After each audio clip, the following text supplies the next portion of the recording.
Hello বন্ধুরা, জয়াসলে তোমাদের সবাইকে স্বাগত। বন্ধুরা, আমি চলে এসেছি আজকে আমার ছাদ বাগানে তোমাদের সাথে তরুলি গাছের ভিডিও নিয়ে। এই তরুলি গাছ এমনই একটা গাছ যে ছাদ বাগানে আমাদের প্রায় 12 মাসই হয়। তো আমরা এই ছাদ বাগানে যদি আমাদের দুই একটা তরুলি গাছ থাকে তো আমাদের যাই হোক ভালোই আর কি হয়। তো যাই হোক, আমরা কিভাবে এই তরুলি গাছগুলো, আমাদের যদি কারুর একটা তরুলি গাছ থাকে, এই গাছ থেকে আমরা কিভাবে অজস্র অজস্র তরুলি গাছ করব সেটাই তোমাদের সাথে আজকে আমি শেয়ার করব। আমি তোমাদের সাথে আগে দেখিয়েছি মূল গাছ, তরুলি গাছের আর কি মূল গাছটা না কেটে মাটির উপরে ফেলে দিয়ে, মাটি চাপা দিয়ে দিয়ে গাঁটে গাঁটে আর কি আমি কিভাবে অনেক তরুলি গাছ করেছি সেটা তোমাদের সাথে শেয়ার করেছি। আরও যে পুরনো গাছ আমার যেটা থাকে সেই গাছটাও আমি না কেটে ফেলে দিয়ে সেই গাছটা ডালপালাগুলো পরিচর্যা করে আবার সুন্দর সুন্দর আবার কিভাবে অল মেরে তুলে বিভিন্ন জায়গায় বসিয়েছি সেটাও তোমাদের সাথে শেয়ার করেছি। আজকে তোমাদের সাথে শেয়ার করব তরুলি গাছের ডাল কেটে বালার মতন করে কিভাবে মাটিতে ফেলে দিয়ে বর্ষাকালে প্রচুরভাবে আমি চারা তৈরি করছি সেটাই তোমাদের সাথে শেয়ার করব। তাহলে চলো যাক, বেশি দেরি না করে ভিডিওটা শুরু করি। বন্ধুরা, তাহলে এখন আমি একটা তরুলি গাছের ডাল সুন্দরভাবে কেটে নেব এবং বালার মতন করে আমি বসিয়ে দেব মাটিতে। তো যাই হোক, একটা ডাল আমি এখান থেকে বেছে বেছে কেটে নেব। মোটা নিলেও অসুবিধে নেই, সরু নিলেও অসুবিধে নেই। তবু সরু ডালটা বেশি আর কি ভালো, তাড়াতাড়ি শিকড় হবে। বড় মোটা ডালেও যে শিকড় হবে না তা না, তো আমি একটা সরু ডালে নিচ্ছি। তো যাই হোক, এখান থেকে একটা ডাল আমি সুন্দরভাবে কেটে নিচ্ছি। এবার এটাকে আমি বালার মতন করব, করে তারপরে আমি বিভিন্ন জায়গায় বসিয়ে দেবো। এখন এই গাছটা বৃষ্টির জলে আমার একটু খারাপ হয়ে গেছে, তো এর থেকে আমি অনেক অনেক চারা তৈরি করে নেব।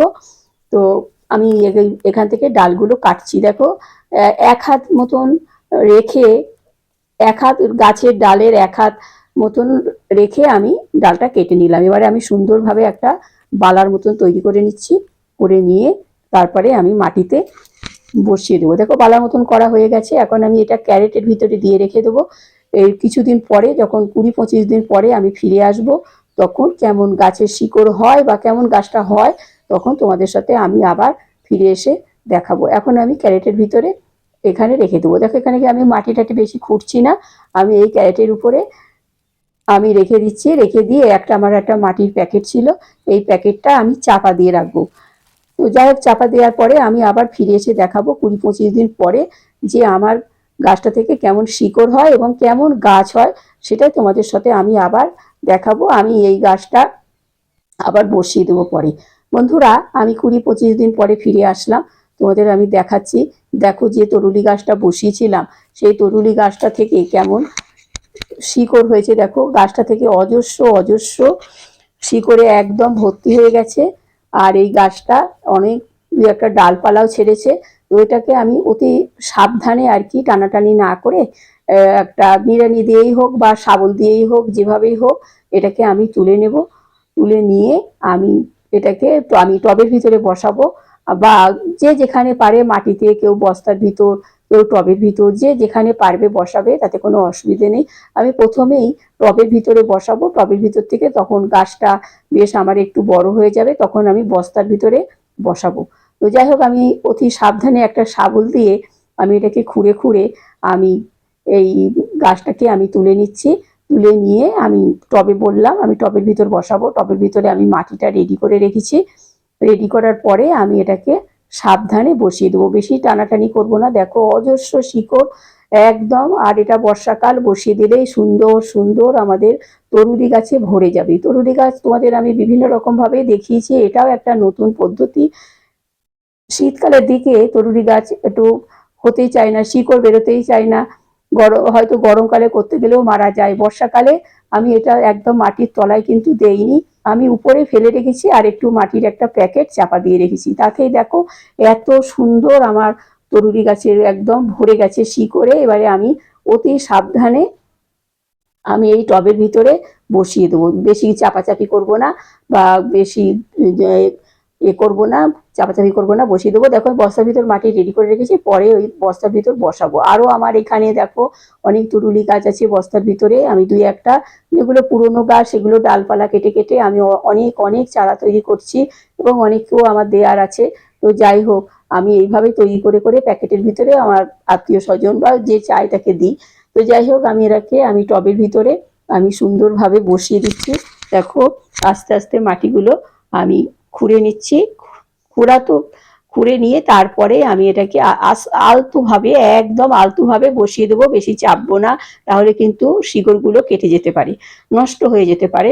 তো যাই হোক ওরা হালকা হাতে আমি মাটিগুলো চাপা দিয়ে দিলাম। চাপা দিয়ে এবারে একটা লাঠি দিয়ে আমি এই যে ডালটা বেরিয়েছে, দুটো ডাল বেরিয়েছে ফড়কি আর কি, এটাকে আমি বেঁধে দেবো।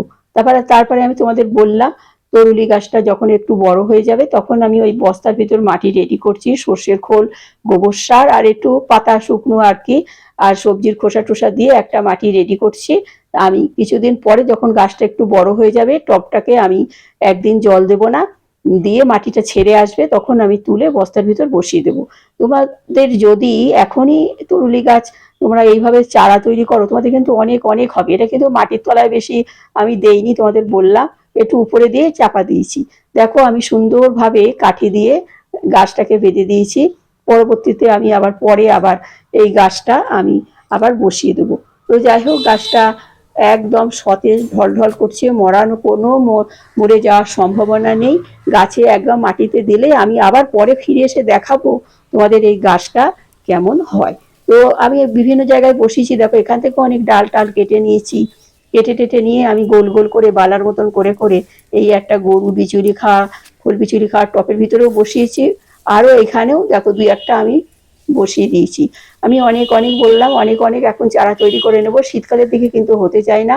তো যাই হোক তোমরা তাহলে আমার এই তরুলি গাছের ভিডিওটা দেখলে, তাহলে বন্ধুরা তোমরা আমার এই তরুলি গাছের ভিডিওটা দেখলে আমি কিভাবে পালার মতন করে মাটির উপরে ফেলে রেখে অজস্র অজস্র চারা তৈরি করছি, সেটাই তোমাদের সাথে আমি শেয়ার করলাম। আমি বলবো তোমরাও এইভাবে আমার মতন করে চারা তৈরি করো এবং বিভিন্ন জায়গায় তোমরা বসাতে পারো, ক্যারেটের ভিতর, বস্তার ভিতর, জমিতে, যেখানে পারো বসাতে পারো। তো যাই হোক তোমাদের যদি আমার এই ভিডিওটা ভালো লেগে থাকে তো তরুলি গাছে, তাহলে তোমাদের কাকিমাকে একটা লাইক শেয়ার সাবস্ক্রাইব করে আমার চ্যানেলটার পাশে থেকো। আসি তাহলে, সবাই ভালো থেকো, টাটা। পরবর্তী আরো অনেক নতুন নতুন ভিডিও নিয়ে আমি এসে যাব। দেখো আমি এই